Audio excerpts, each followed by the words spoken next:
हाय दोस्तों, big boss Shillong तिर में सभी का स्वागत है। दोस्तों देखिए, पहले 5 तारीख का एफआर आना सरकारी रिजल्ट। तो एफआर में देखने को मिला था दोस्तों 2-3 और दोस्तों एसआर में देखने को मिला 1-0। तो दोस्तों ये रिजल्ट हम लोगों को मिस देखने को मिला 5 तारीख को। आई एम वेरी सॉरी दोस्तों, लेकिन 6 तारीख के लिए आपके लिए दोस्तों बढ़िया सा फार्मूला लाया हूँ दोस्तों। आई थिंक 110% श्योर है आपको रिजल्ट देखने को मिलेगा। अगर अच्छा लगे आप गुटी मेकिंग करके प्ले कर सकते हैं दोस्तों। तो दोस्तों देखिए, हाउस और एंडिंग आप प्ले कर सकता है 6 तारीख के लिए 1-6 ओनली 6 and 1। गुटी मेकिंग करो और प्ले करो। आई थिंक 110% श्योर है आपको रिजल्ट देखने में मिलेगा। तो गुटी मेकिंग करके प्ले कीजिएगा।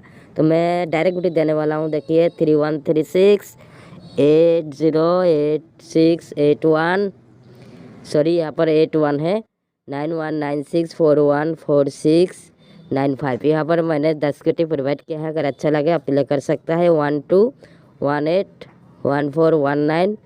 और यहाँ पर होगा 6368 6469 173484। तो दोस्तों ये था मेरा डायरेक्ट गुटी। अगर अच्छा लगे आप 10 रुपया 20 रुपया करके प्ले कर सकते हैं दोस्तों।